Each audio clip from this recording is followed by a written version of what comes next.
Time for another edition of the Daily Racing Form Weekend Preview, and this time we are going to head out west for some big racing at Santa Anita.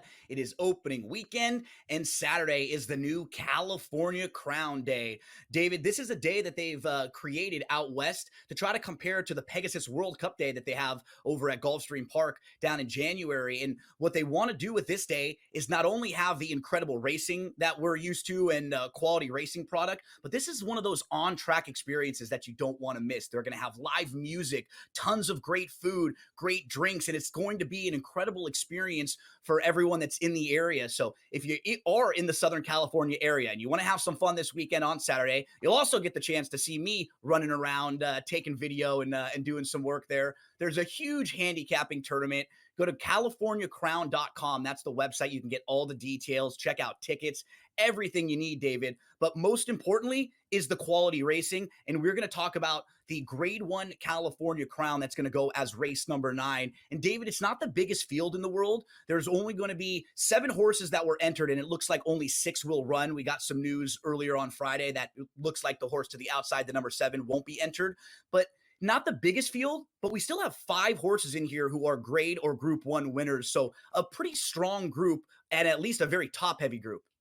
Yeah, it's an important race on the calendar. We're just 5 weeks away from the Breeders' Cup, which is the championship series in horse racing. And the California Crown is the major prep race for those horses that are going to be pointing towards the Breeders' Cup based in California. No surprise when you've got a major Grade 1 race in California, 3 Bob Baffert entrants in this race. And he typically dominates the stakes racing out in California. He's got a strong hand in this stakes. We're going to look at the Timeform US past performances, and these are a modern way to handicap the races. In fact, we've got one of the men who knows Timeform US past performances as well as anyone. They're visual, they're interactive, they illustrate how the race is projected to unfold. For all of you out there, all of you SportsGrid viewers, you can get a free race card with the code SGTF, SportsGrid Timeform 24, SGTF 24. Visit drf.com/sportsgrid to get your free card today.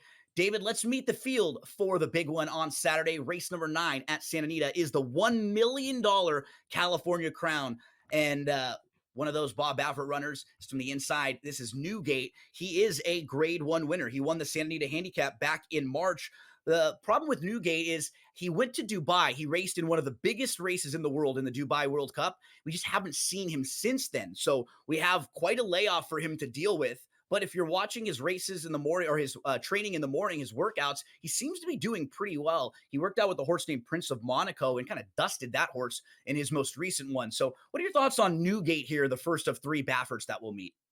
Yeah, those 3 Bob Baffert runners in this race, he's probably the one that has the most questions to answer coming off that long layoff, having not seen him since the end of March of this year, as you said, overseas in that Dubai World Cup. He did run very well to win that big cap at the beginning of March, Grade 1 winner over the Santa Anita course. Now coming back, as you said, I like the visual of his workouts, dusted that horse Prince of Monaco, and just seems like a horse that's coming into the race doing well, but I think he's going to need his very best effort coming off the layoff to beat the rivals that he meets here. Right next door is Subsanador. This one is an Argentinian bred. He's kind of a fascinating horse, David, because following along and being out in Southern California, I remember when he came and he had his first race on December 26th, opening day of Santa Anita last year. And he had a little bit of buzz coming into the race, but you could tell visually and listening to some of the connections talk, he was just a little behind in his training. He had some kind of hiccups, and it took a few months after that race for him to really get some foundation. He came back in the big cap. He ran very well there. He almost won that day just behind Newgate. And then he moved into the Richard Mandela barn, another very, very good trainer. And I felt like that race at Monmouth Park, the Islin, he really seemed like he got this horse figured out. You and I did a preview video for DRF YouTube that day. You picked this horse right on top. He looked really, really impressive. What do you think about his chances in here? Yeah, I think the 1.25 when he was beaten by Newgate in that Santa Anita handicap might have just been a little bit too far for him because it seemed like he had the race won and just gave it up at the very end of that race. Didn't love the trip that he got in the Gold Cup after that. And as you noted, he was very impressive last time out at Monmouth, going 1.16 in the Islin, made a blitz around the far turn to take that race over, and it almost seemed like he was a little bit unprofessional through the stretch as he was pricking his ears and pulling himself up a little bit as the margin got a little closer coming to the wire. I think he's coming into this race in great form. We'll just see if he can overtake this 3-headed monster from the Baffert stable. One of those is coming up next. That's National Treasure. You may know this name. It sounds familiar. He won the Preakness back in 2023. And what's so cool about him, David, is we see what happens when horses can stay in training from 3 to 4. This horse has just gotten a little bit better. He's a multiple grade 1 winner this year. I've never been all that high on him, but when he gets the right type of trip, he's really good at a mile, up into about a mile and an eighth, and he's very tough to pass on the front end. So he's a horse that has a really high ceiling, and he probably will be the speedy of the three baffles. Yeah, you could see in some of our Time Form US data there, he's got the highest speed figures in the race. He's the fastest horse early. He's projected to have a pace advantage, meaning that he's going to be up front, probably setting a pace that's comfortable for him. So that makes a front runner like him especially dangerous. And he just really had a legitimate excuse last time in the Whitney when he didn't make the lead over Arthur's Ride. I think his race was over pretty early that day. He's going to get his preferred trip in here. And if he runs his best race, he's going to be awfully tough to catch in the stretch. One of the bigger long shots in this field will be Katana. And this is a horse, David, who is really, really honest. A fun horse to own and to train, shows up and gives you a good account of himself each and every time. But I think we saw when he stepped up in the Pacific Classic, he may have a ceiling right now as far as a competition level, a class level. I just need to see him break through against a group like this in order to really kind of level him up against this type. How do you think he stacks up here? Yeah, I think the race you would point to that makes him somewhat competitive here is two back in the San Diego Stakes, where he finished second to the very good Dr. Venkman, but there was a major no-show in that race, a heavy favorite for Bob Baffert that failed to run his best race that day. This horse was not particularly competitive in the Pacific Classic last time, and I personally think this is a tougher race than that one. Muth, grade 1 winner, is a 3-year-old facing older for the first time. This is a really talented horse, David. He's had a couple hiccups throughout the year. He was initially supposed to run in the Preakness. Then they were pointing him maybe to the Pacific Classic. They picked out a softer spot for him, which is a nice way to prep a horse for a big effort. Because if you're going to be pointing to a big race, you don't necessarily want to have taxing race after taxing race leading into it. So Muth is a horse to me, thinking about the trip that he may be able to get sitting just off of National Treasure, if that's how things go, I feel like he has a really high ceiling, and maybe we haven't really seen close to what he can do yet. Yeah, this horse has been highly regarded in the 3-year-old division all year, and he's a little bit light on accomplishments at this point, given the way that he's been thought of and the fact that he actually beat the Kentucky Derby winner Mystic Dan in the Arkansas Derby, which was a prep for a lot of 3-year-olds, not those in the Bob Baffert stable. He was not eligible to start in the Kentucky Derby this year, so that's why Muth didn't show up in that race, scratch from the Preakness. He's had some issues, but seemed like he got in a perfect prep race last time in that Shared Belief. I would expect him to move forward off that performance, given the workouts that he's put in since that race. He's never been the flashiest workhorse, and it seems like he's doing better than ever in the morning's training for this race, so I'm expecting a big effort from Muth. We know where Senor Buscador is going to be. He's going to be towards the back of the pack. He has no early speed, but he will always come running late. He just needs to get the right type of setup. What a cool horse, though, when you look at what he's done in the last year or so, from the Breeders' Cup Classic, Cigar Mile, the Pegasus World Cup, the Saudi Cup, the Dubai World Cup, some of the biggest races in the world, David. And he got a nice prep in on August 24th. They sprinted him just to maybe sharpen him up a little bit, and maybe just get a little more positional speed out of this horse and set him up well for this race. I just don't know in a small field like this if he'll get the trip he needs. What do you think about Senor Buscador? Yeah, he's as talented as anyone in this field, but you see the difficulty captured in that Timeform US pace projector up in the right-hand corner of the screen. Timeform US predicting this is a race that will favor frontrunners. That just really works against a horse like Senor Buscador, who has no early speed whatsoever. Well, that rounds out our field, David. So now it's the important time. Let's take a look at selections for this race. Who are you going to put on top, and how are you going to stack them in the California Crown? I went for Muth in the California Crown. I think it's going to turn into a match race between the two Bob Baffert stablemates, he and National Treasure. And I just like the way Muth is coming into this race. Yeah, I'm going to go with Subsanador on top. I think he has a little versatility to him. We know he can be forward, but I love seeing that he can sit off horses. He can pass horses late. So I hope he's forward, and he'll have a little bit of punch late, and Mandela has him figured out. So that is the biggest race on the card Saturday at Santa Anita, but there are some other big ones with huge purses that have been bumped up. We're going to talk about a few of those next in our Pick 5 sequence. Don't go anywhere. Anyone that's been to a sporting event, the atmosphere before a game, I think Game Time Decisions has that same exact atmosphere. This is our arena. This is what we do. There is going to be an energy to game time decisions that you will feel night in and night out. The excitement you get when you lock your bets in, when you're figuring out what you want to do, we can zone in on the biggest games each night. I want this to be the place that people come to before the games start so they feel as ready as possible to lock in their cards. We are going to hit every single one of those markets that you need to know about. We're gonna go through every single thing, and I've got a great team behind me that's gonna help me get the job done. There is not gonna be a better place, I promise you, than Game Time Decisions to get that new information, react to it, and be able to then bet accordingly. We will have everything at our disposal, and we will use that to our advantage. I'm Kevin Walsh. Tune into Game Time Decisions from 6 to 8 p.m. Eastern on SportsGrid.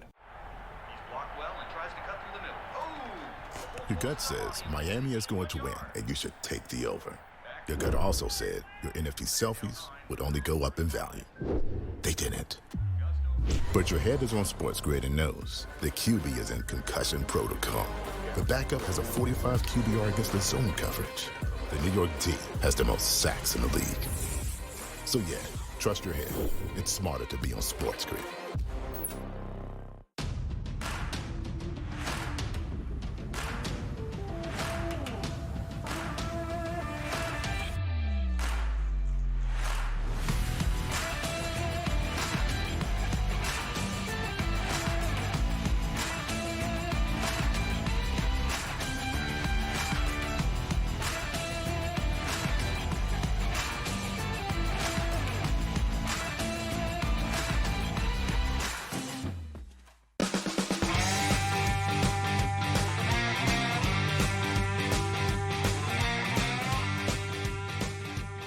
Well, on a big Saturday at Santa Anita, David, they've given us even more wagering opportunities. And one thing we love as a bettor, we want to have more of our money coming back to us. So these wagers that we're going to be talking about, the all stakes pick 5, and then a lot of specific wagers you can find at CaliforniaCrown.com.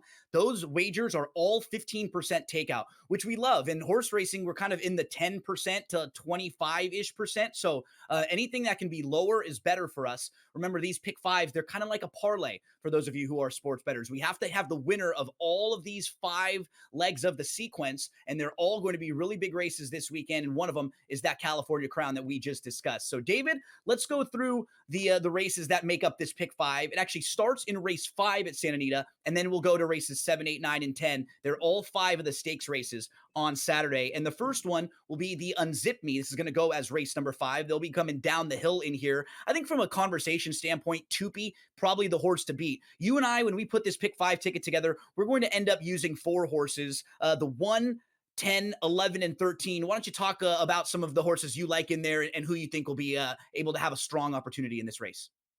Yeah, we want to spread out a little bit in this race because it does feel like one of the more competitive races in this sequence. And I agree, Tupi is the horse to beat. She's got nothing but consistent, strong form in these turf sprints, but she's never raced in California or on this unique downhill course. So I think there are some question marks there.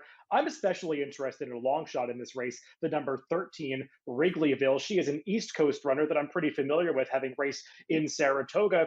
And she had a trip last time, meaning that she was cut off in the stretch by another rival, and her jockey had to check up on her and lose momentum coming to the finish line. That's a race that she would have been right there at the finish without that trouble. And I'm kind of interested in her turning back to more of a sprint distance. But there are some others drawn down towards the inside who have a little more speed, like the number 1 Dreamfire, who I know you have some interest in. Yeah, there's not that much early speed in this race, too. So that's why I think a horse like Dreamfire, if they can catch a flyer and get out front, could go a long way, even coming off that long layoff. And another one in here, I think, who could be sitting close that we'll throw in is the 10 Golden Canary. Has a little versatility, can sit close, but can also pass horses. Has some really good races up at Woodbine. So 1, 10, 11, and 13. David and I will try to use, we'll use 4 horses to try to get out of that first leg of the sequence. We'll skip the 6th race. That is not a stakes race. And for this sequence, we move to race number 7. Race number 7, David, is the John Henry this is one of those races that the purses got boosted way up to $750,000. It is a grade 2. We have 6 horses that all came back from the Del Mar handicap. I'll mention a horse that I like a little bit in here. I thought the 3 Devon Propos was interesting, just an up-and-coming horse who continues to step forward. I thought all 3 of the races in the U.S. are visually impressive, and a horse who can sit a nice trip. So the 3 will be one of the horses that we include, but a couple others that we have on the ticket are Masterpiece and Gold Phoenix. Why don't you tell the folks a little bit about them?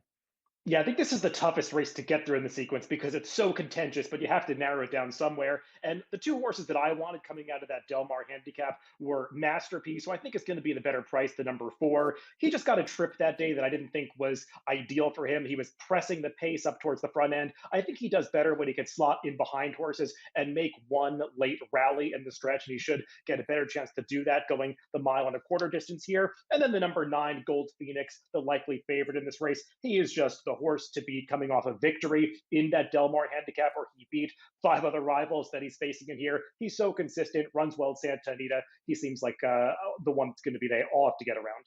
The 8th race, that's the 3rd leg, the middle part of this pick 5 sequence. That is the grade 2 California Crown Eddie D. That's one of the 3 races that got the purses boosted up to $750,000. They'll run down that 6.5 furlong unique turf course at Santa Anita. We'll end up using 3 horses in here, David. The 2 horses down on the inside are horses that have sort of different running styles, but they both fit pretty well. We're going to use both Johnny Padres and First Piece on the tickets.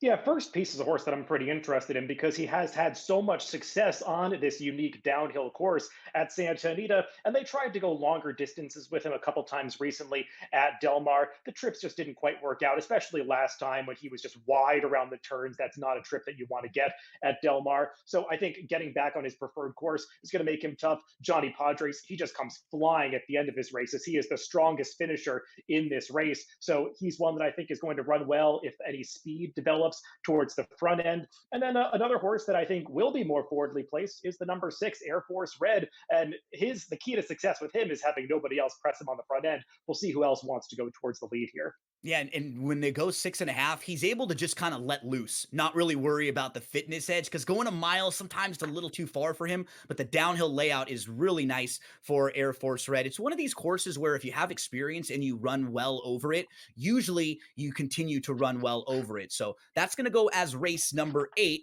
We move to the 9th race. This is the one that we just discussed a moment ago. So to recap for everyone, David, we will use the 2 Subsanador, the 3 National Treasure, and the 5 Muth. I feel like we have the 3 horses to beat in that race pretty well covered. Probably the top 2 betting choices for Baffert and then Subsanador. So we have half the field in there, but the key for us, how we've built our ticket, is all going to lead into the final race. Because in race number 10, we're going to see a really talented horse named Johannes, who is going to be in the City of Hope mile. And I got to give a little shout out to City of Hope. I'm a cancer survivor. City of Hope saved my life in Duarte, California. So anytime I see them in the running lines, I got to give them a shout out, because without City of Hope, I'm not sitting here right now. But David, you and I are going to try to close out this pick 5 with a single of Johannes, who is 6 for 7 on the turf, and a horse who has, as he's gotten a little bit older, he's actually shown some versatility. Used to be a horse who wanted to be kind of just on the front end.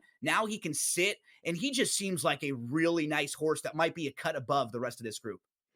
Yeah, this is a talented group of runners, but it does feel like Johannes is the best horse in this West Coast turf division right now. He's coming off a victory in the Eddie Reed, where he beat some horses that we're going to see actually in an earlier race, and he won that race very convincingly. He has a grade 1 victory over this 1 mile distance at Santa Anita. He's only lost once on the turf. That was the one time they shipped him to Kentucky, and he had a pretty tough trip that day, but he's on his home track here, and he looks like he's going to be pretty tough for this field to beat. Yeah, he's a grade 1 winner. He is the horse to beat. If you're looking to go in other directions, De Jour is a horse who has good success there recently. Tricari is a horse who's coming in from the East Coast, kind of interesting. Maybe to the outside, Almendaris or Conclude. They fit at the level, but I just think Johannes and David agreed that Johannes feels like a cut above the rest of the group. So here's how we've mapped out the ticket. And remember, this is a $1 base ticket. So it is a little more difficult. When you have a 50-cent base, you can spread out a little bit more. You can use a few extra horses.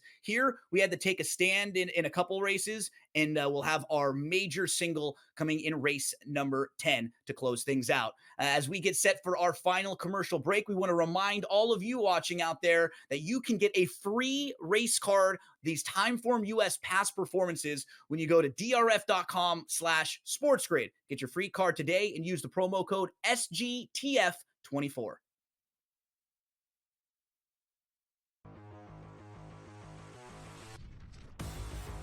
Do we have a fantasy star on our hands here, George? Here is the question with Jaden Daniels of the Washington Commanders. A lot of folks went into the fantasy season saying, hey, look, maybe this isn't Anthony Richardson, but it could be the next best thing. I'm here to tell you, I don't know. I'm sort of feeling like Daniels could be better than Anthony Richardson.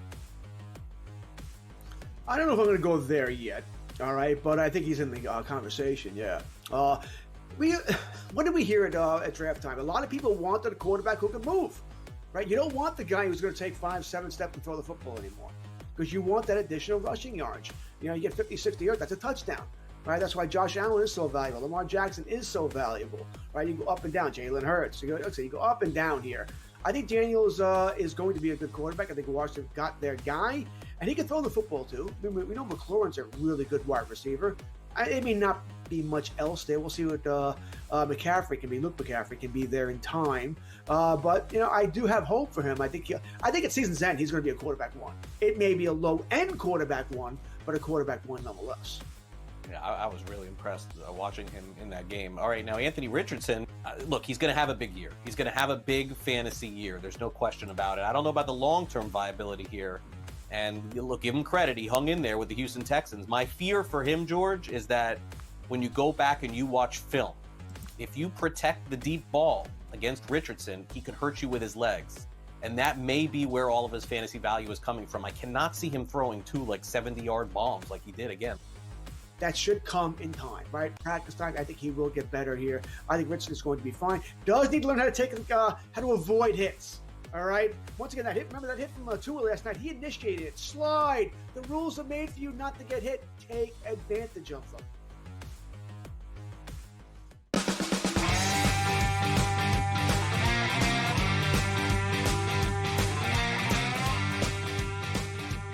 Well, for our final segment, we will head out to the East Coast, across the country, and we'll take a look at 4 stakes races out at Belmont at Aqueduct. David, right now, the timing of the racing season is important because a lot of horses are trying to get their final prep races in for the Breeders' Cup at the very beginning of November. And I think that's the case out at Belmont at the Big A. We'll start in race number 4 out there, which is the Grade 2 Woodward. Not the biggest field in the world, just a field of 4 that will end up running. But you can make a case for the 4 runners in there. Skippy Longstocking is the horse they'll all have to beat, though. You have him as 4-5 on the morning line there, and he's definitely accomplished. And I think he's still looking for his first Grade 1 win, though, and it's kind of a good spot for him to get a Grade 2 and then hopefully head into the Breeders' Cup looking for that big victory. He's been a model of consistency in the older horse division over the last couple of years. What do you think about Skippy Longstocking in the field in the Woodward?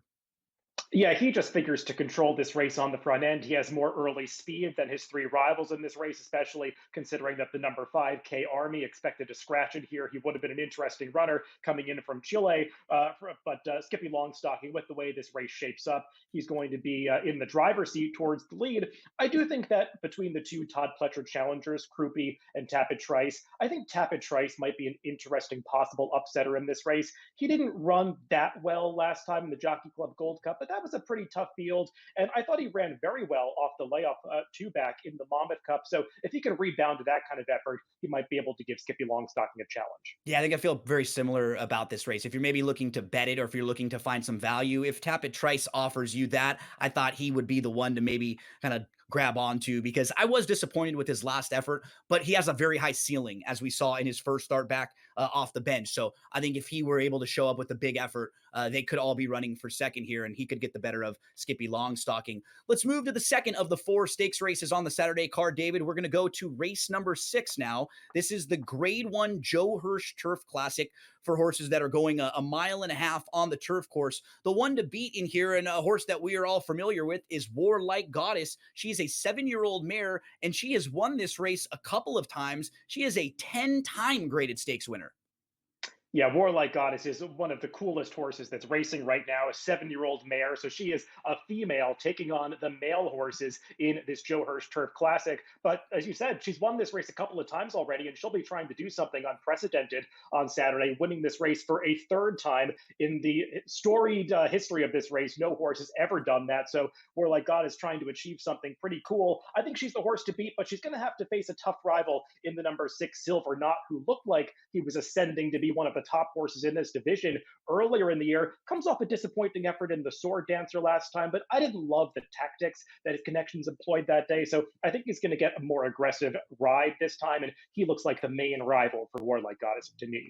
Man, one of the main concerns with her is just she's not fast early. She's a horse who has a really big late turn of foot, but she's not a horse that can always work out her own trip. So she is sometimes at the mercy of racing luck, whereas a horse like Silver Knot, who you mentioned, that's a horse who has some speed, who can sit off horses, and he's going to be much more forwardly placed in this race than Warlike Goddess. So that's a look at race number 6. Let's jump into race number 9. This one's interesting, David. This is the Vosburg. So this is one of the top races for sprinters, but it doesn't really have any overwhelmingly accomplished sprinters at this point. I mean, you look at a horse like Comedy Town, who has won back-to-back races, but is going to step up in class. This is a grade 3 race, so he'll face graded stakes company here. A horse who scratched out of a spot at Churchill. You and I actually talked about a race that he was removed from, is Mufasa, and I think he's kind of an interesting horse who did a lot of really good work in Chile earlier on in his career.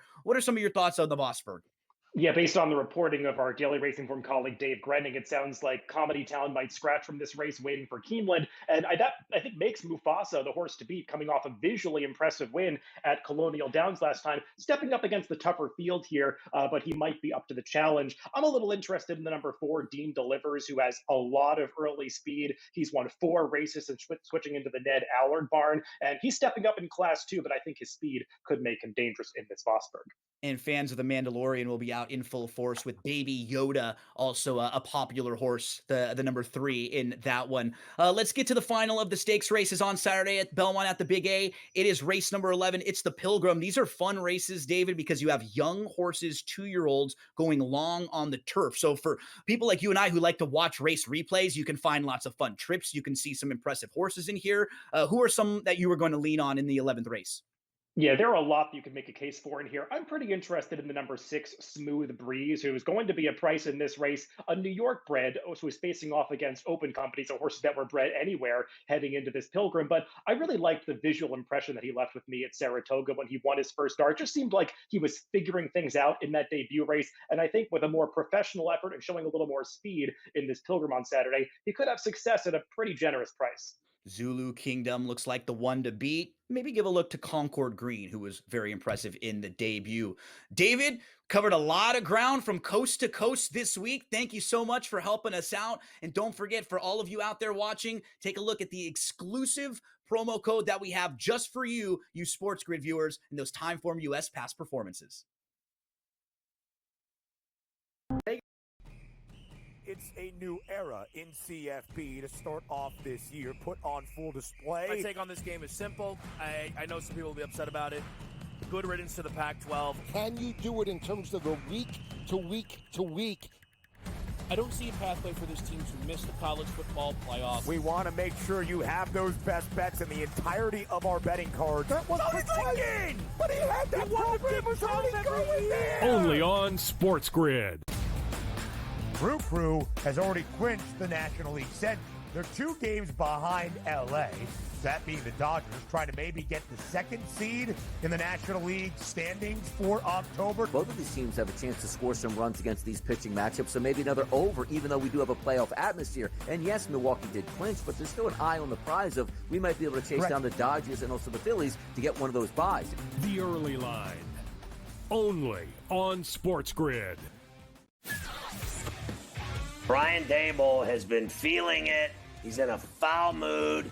He's having stare downs with Pat Leonard and everything else. John Mara wants Brian Daboll to go and get the next quarterback. They tried to get the next quarterback. We all watched it on Hard Knocks. They couldn't end up with Daniels. They couldn't end up with May. So they said, okay, we'll run it back a year. We'll go get Neighbors, and we'll tolerate. Pharrell Coast to Coast, only on SportsGrid. This would have been a bet that I would have lost big on in terms of betting on Trevor Lawrence thus far. Because, Vinny, I thought he was an absolute rock-solid, can't-miss first overall pick. They're underachieving a bit. I mean, I don't think this is the best adjustment team with Doug Peterson. He's not the best adjuster. If everything's kind of falling into place and everyone's executing well and he can just do what they want to do. Newswire, only on SportsGrid.